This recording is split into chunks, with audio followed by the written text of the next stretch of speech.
They told everyone I was just lazy, that I was soft, Weak. they said my reflection was proof I'd given up. They thought my worth was measured in inches and pounds. But the truth was heavier than any scale could hold. It wasn't weakness. It was something bigger. Something alive under my skin, waiting to rise. When he looked at me, like I was a problem to solve, I believed him for a while. I believed the mirror more than my own heartbeat. I believed the silence in the room after he said it. You'd be so pretty if you just lost a little weight. But I didn't disappear. My name is Hannah Clark, I'm 29, and I live in Portland, Oregon. I was supposed to be the girl who never had to try too hard. At least, that's what everyone told me when I was little. You've got such a pretty face, Hannah, my Aunt Lorraine used to say, patting my cheek with her cold, dry hands. You'll have no problem finding someone. That phrase. You'll have no problem. I think about it now, and I realize how it planted something in me, like a quiet expectation that I was born to be effortlessly beautiful, effortlessly desirable, effortlessly everything. In high school, I played soccer. I wasn't the fastest, but I could outlast almost anyone. My thighs were strong, my calves solid from running drills in the rain.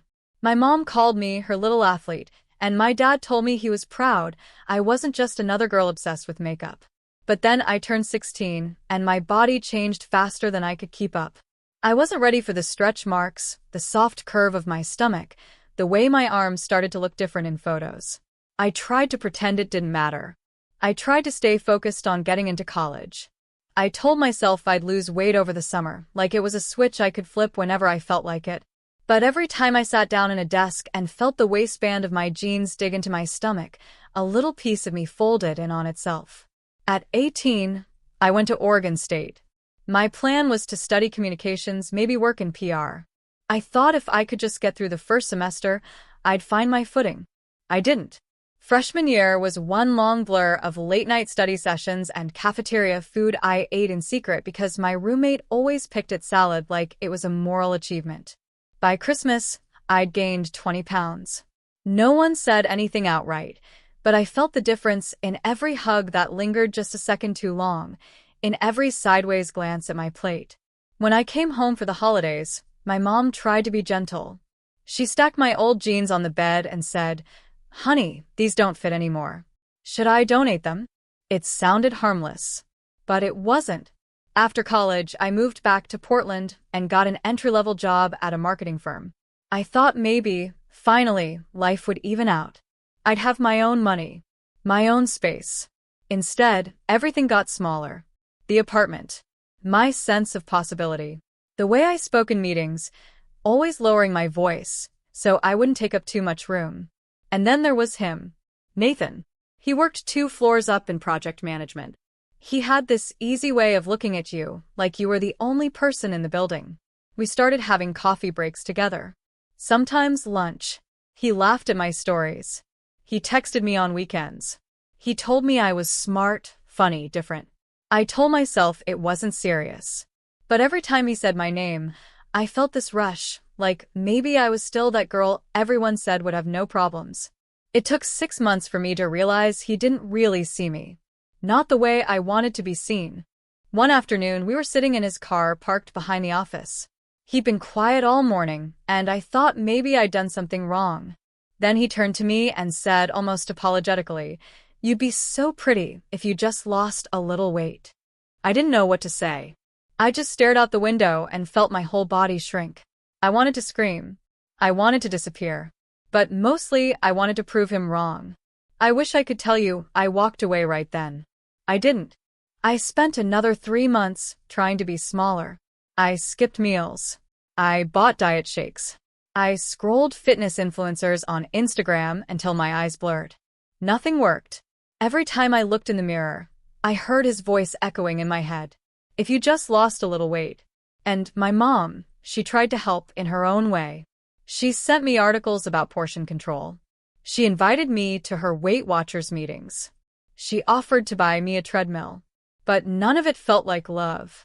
It felt like confirmation that the worst thing they could imagine was that I would stay exactly as I was. One night, I went to dinner with my parents and my older brother, Josh. We were at this Italian place I'd loved since I was a kid. I ordered pasta. When the server left, the table went silent. Then my brother cleared his throat and said, "You know, Hannah, carbs aren't really helping." I felt something inside me snap. I put down my fork. I excused myself to the bathroom.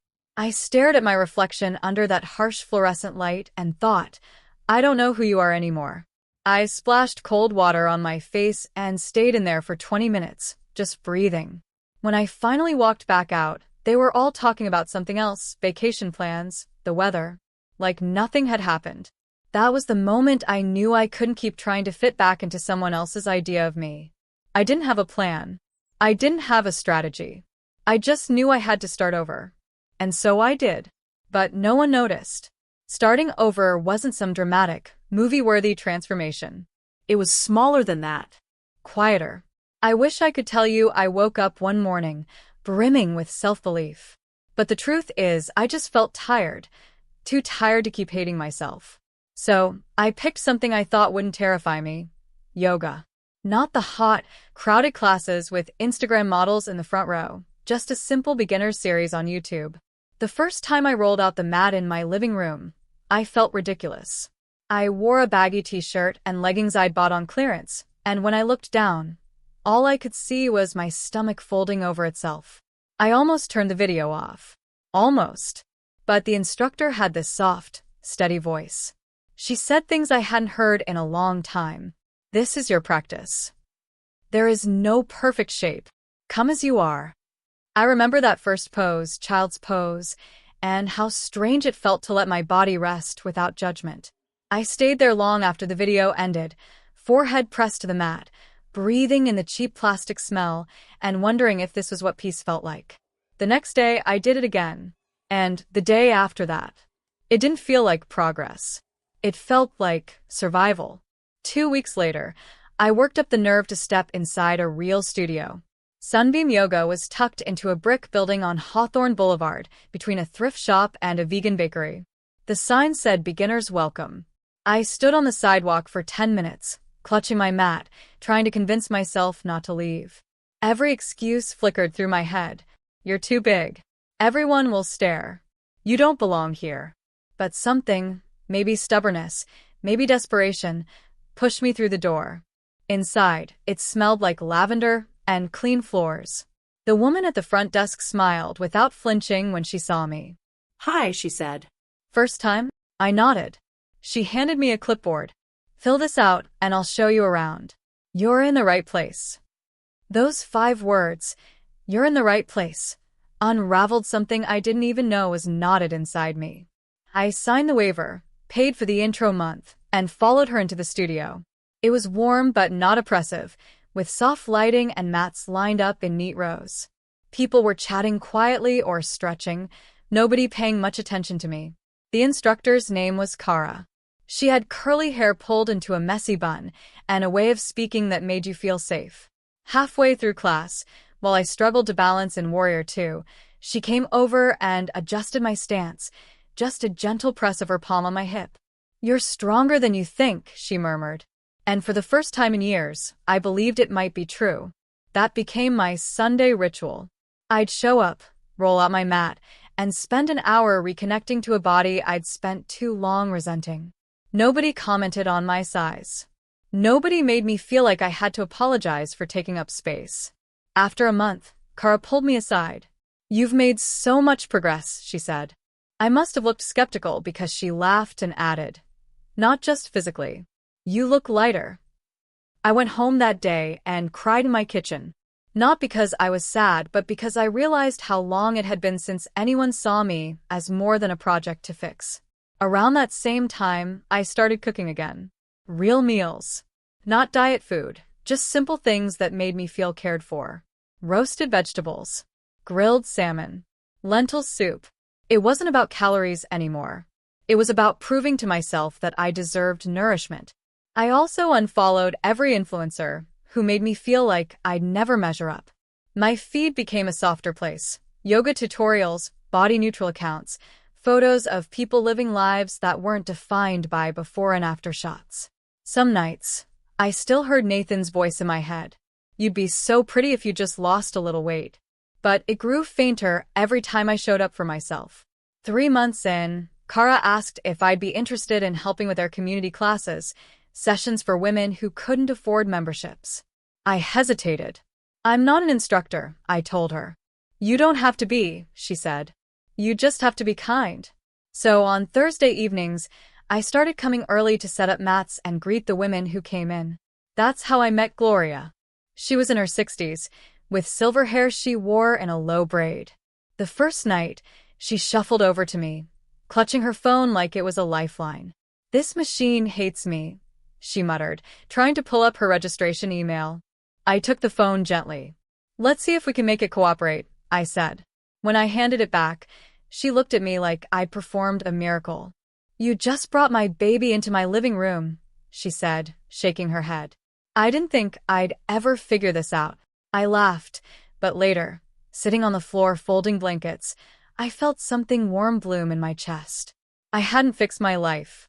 I hadn't transformed into someone unrecognizable, but I'd helped her feel less alone. And maybe that was enough. Every week after that, Gloria would wave when she saw me. Sometimes she'd stay after class and tell me stories about her grandchildren or her garden. It became the part of my week I looked forward to the most. It didn't make headlines, but it mattered. And for the first time, that felt like enough. The thing about growth is that it rarely announces itself. It creeps in around the edges, disguising itself as ordinary days. I didn't wake up one morning feeling like a different person. But when I looked back over the first year, I realized everything had shifted. Yoga had become more than a weekly ritual. It was a part of who I was. Kara offered to train me as an assistant instructor. It wasn't a formal certification, more like mentorship, but it felt huge to me. I remember standing in the studio after everyone had left, the last of the evening light slanting across the floor. She handed me a binder full of lesson plans and said, "You don't have to know everything. You just have to care." That line stayed with me, because for so long, I'd believed I was only valuable if I was perfect. Helping with the community classes gave me purpose. I started learning everyone's names. Maria, who worked night shifts at the hospital, Denise, a single mom with 3 kids, Gloria, who always brought me little tins of homemade cookies. I still worked my day job at the marketing firm. It paid the bills, but it didn't light me up the way teaching did. So when Kara asked if I'd consider helping her launch an online program, videos, downloadable guides, live classes, I said yes before I could talk myself out of it. We called it Sage and Sky. At first, it was just a few videos filmed on her old iPhone, me demonstrating modified poses on a mat that kept sliding across the floor. But little by little, it grew.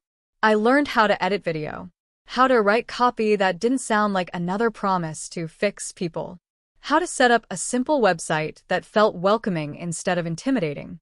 The first month, we had 78 subscribers. By the end of the third month, 1,200 seniors and women of all sizes were logging in every week. One day, I was updating the analytics dashboard when I noticed our email open rate. 78%. I blinked at the screen, thinking it had to be a glitch. That number was higher than some Fortune 500 companies. When I told Kara, she hugged me so tight, I thought my ribs would crack. "You did this," she whispered. "You made this real." We started getting messages from people all over the country. Women who said they'd never felt welcome in a fitness space until they found us. Mothers who practiced with their daughters in living rooms. Grandmothers who told us they could finally touch their toes again.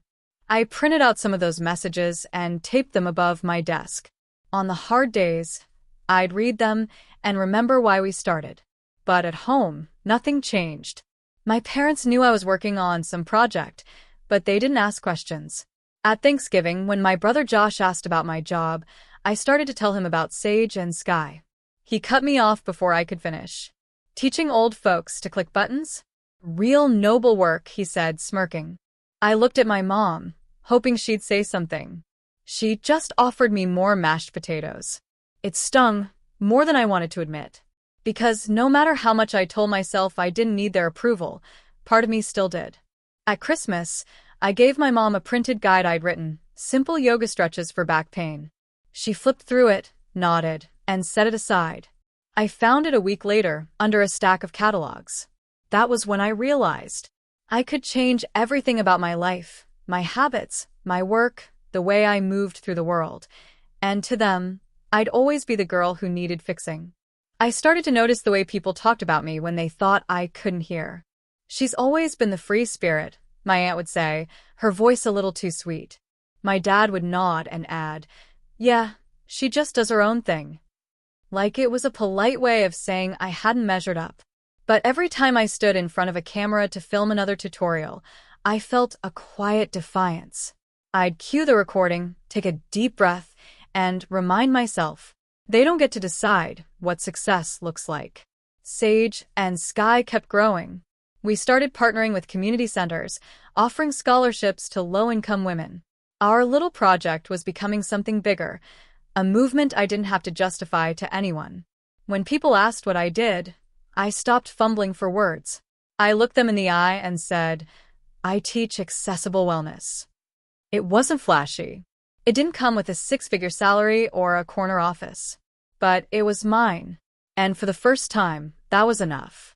Even if the people I loved most never understood it. I never thought the work I did in that little studio or on that outdated website would spill over into the rest of my life. But life has a way of proving you wrong when you least expect it. It was a Tuesday afternoon in late September, the first day the air turned crisp enough to make me pull a sweater out of storage. I'd spent the morning filming a new set of tutorials, gentle mobility for beginners, and by noon, I was so tired I could barely keep my eyes open. My phone buzzed with a text from Kara. "Hey, big favor. Can you swing by the studio? There's someone here who wants to meet you." At first, I thought she meant a new client who needed an orientation. But when I walked into Sunbeam Yoga, there was a woman I didn't recognize sitting on the bench by the window. She looked up when the bell jingled. Her hair was in a sleek ponytail, and she wore a navy blazer that made her look like she'd just come from a meeting downtown. Kara waved me over. "Hannah, this is Rachel Kim," she said. "She's with Luminous Fitness." I blinked. Luminous Fitness? The same brand I'd followed on Instagram for years. The one with thousands of followers and a reputation for inclusive campaigns? I tried to keep my voice steady. "Hi," I said. "It's nice to meet you." Rachel stood and extended her hand. "Nice to meet you too. I hope you don't mind me dropping by unannounced. I've been trying to reach you." I felt my heart start to pound. I hadn't seen any emails. Probably because I'd been ignoring my inbox again. Too many spam offers. Too many diet programs wanting me to hawk products I didn't believe in. Rachel smiled like she could sense my confusion. "We've been following Sage and Sky for a while," she said. "And, well, your approach to wellness is exactly what we want to highlight in our new campaign." I swallowed. "Campaign?" She nodded. "Body Neutral Fitness. We're launching a series that showcases real instructors, real people who help clients feel stronger without focusing on weight loss. We think your story would resonate." I felt like I was dreaming. I glanced at Kara, who gave me an encouraging nod. I tried to find something coherent to say. "I'm honored, but I'm not a model." Rachel laughed softly. "That's exactly why we're here. We don't want models. We want you." My face went hot. All I could think about was every time I'd stood in front of a mirror, pinching my stomach, wishing it looked different. The idea that someone could look at me, at this body, and see something worth celebrating felt almost impossible to believe. Rachel seemed to sense my hesitation. "Would you be open to meeting with our creative team?" she asked gently. No pressure. Just a conversation. I nodded because it was the only thing I could do. She handed me her card, and when she left, I sat down on the floor, hugging my knees to my chest. Kara sat beside me. "Are you okay?" I pressed the card between my palms like it was something sacred.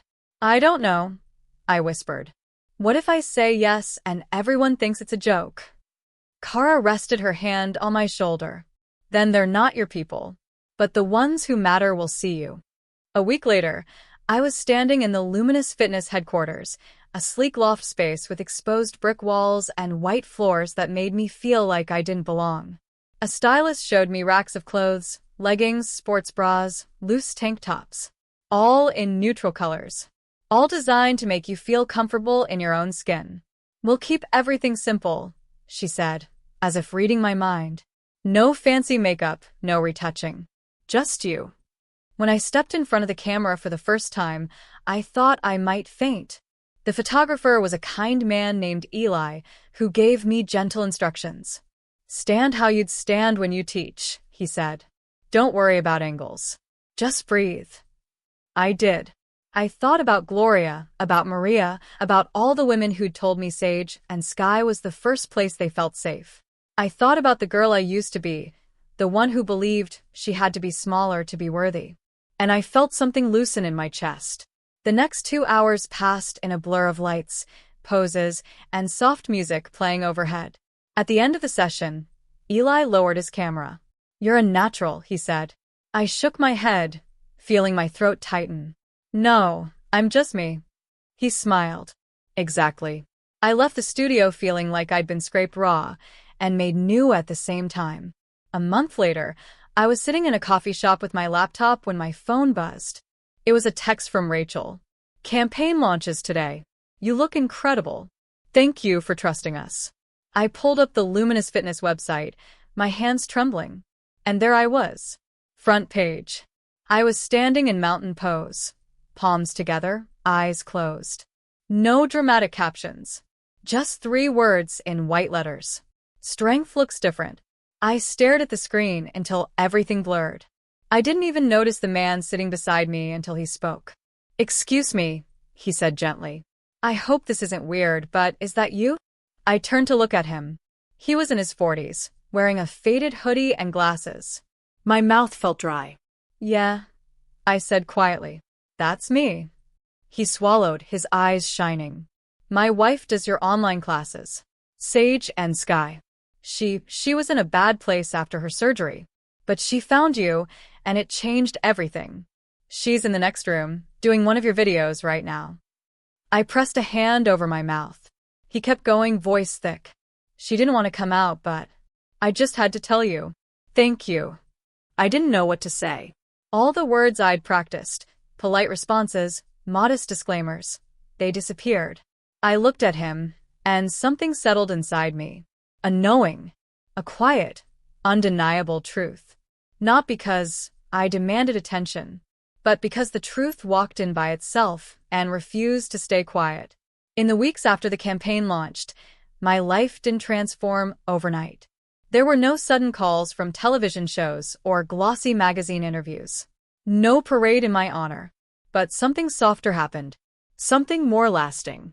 One morning, I woke up to an email from my mom. The subject line just said, saw this. Inside was the link to the Luminous Fitness campaign. No long message. No apology. But at the end of the email, there was one sentence. You look happy, Hannah.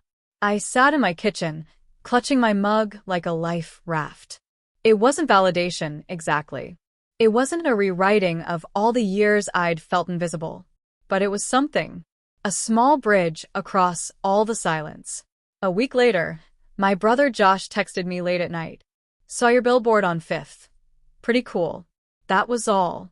No emojis. No qualifiers. And somehow, that felt perfect. I didn't reply right away.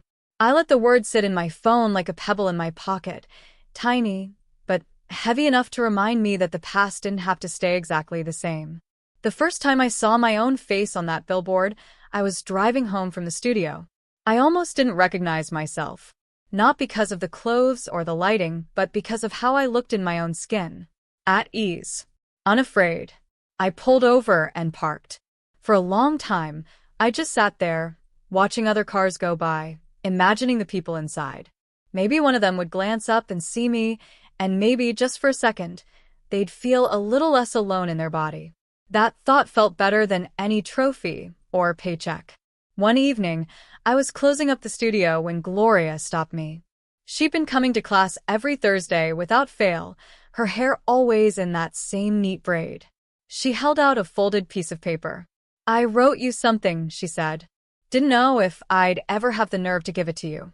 I took it home and set it on my kitchen table. It took me 3 days to open it. Inside was a short note, written in shaky cursive. Hannah, I never told you, but I used to hate my body too. Your classes didn't just help me move again. They made me feel like I deserved to be here. Thank you for making space for all of us. I didn't print the letter. I didn't frame it. I just kept it. Some nights, when the old doubts crept back in, when I heard Nathan's voice in my head, or remembered the way my family used to look through me, I'd take out that note and read it again. Not to prove anything. Not to reassure myself I was successful. But to remember that this life I'd built wasn't an accident. It was 1,000 small choices. 1,000 quiet acts of defiance. 1,000 mornings I rolled out my mat and decided to stay. I started to understand something no one had ever taught me. Self-worth doesn't come wrapped in applause. It's not always loud. Sometimes it's a soft, steady voice inside you, saying, "You did enough today." When my mom finally called to ask about the campaign, I didn't feel the old panic in my throat. She sounded tentative, almost shy. "I didn't realize you were doing all this," she said. "You've really built something." I closed my eyes and let that sink in. For a long time, I'd waited for her to say those words. I thought they'd feel like a finish line. But instead, they felt like something simpler. A gentle exhale. I didn't need her to understand every piece of my journey. I didn't need her to rewrite the past. I just needed to know that she saw me now. And she did. The next day, I went to the studio early. I rolled out my mat, settled into child's pose, and listened to the quiet. No music. No voices. Just my own breath. It wasn't pride. It was peace. If you've ever sat in your car, staring at your reflection in a dark window, wondering why you can't be smaller or quieter or more acceptable, this story was for you. If you've ever believed someone when they told you you'd be more lovable if you were less loud, less soft, less everything, this story was for you. Because I want you to know something no one ever told me. Your worth isn't waiting on the other side of a transformation. It's here. In the way you get up every morning and try again. In the way you keep showing up, even when the world tries to shrink you. It took me nearly 3 decades to understand that I didn't have to earn my right to exist exactly as I am. That I didn't have to become a different person to be enough. I don't know where you are right now. Maybe you're in your kitchen, scrolling on your phone while the kettle boils. Maybe you're lying in bed, trying to drown out the voice that says you'll never measure up. Maybe you're on your lunch break, feeling like you're the only one who doesn't have it all together. Wherever you are, I see you. And I want you to know that your story matters. Even if it's messy. Even if it doesn't look the way you thought it would. Even if the people you love most don't understand it yet. You are not too late. You are not too much. You are not a problem to be solved. You are a whole, breathing person who deserves respect, tenderness, and belonging. If you take anything from my story, let it be this. There is no perfect version of you waiting on the other side of weight loss or a job promotion or someone else's approval. There is only the you who exists right now, imperfect, alive, and worthy of love. Sometimes the most radical thing you can do is to stay. Stay in your own skin. Stay in your own life. Stay, even when it feels easier to disappear. If you ever feel like giving up, remember. Someone out there is waiting for your voice. Someone is waiting to see a person who looks like them, living without apology. Someone needs your story to feel a little braver in their own. So tell me, where are you watching from? What part of your story still feels unfinished? Leave me a comment. I read every single one, because every voice here matters. This channel is for the quiet victories, for the slow healings, for the second chances. Thank you for letting me share my story with you. Thank you for making space for honesty and softness and truth. And I promise, there are more real stories to come. Until next time, take good care of yourself.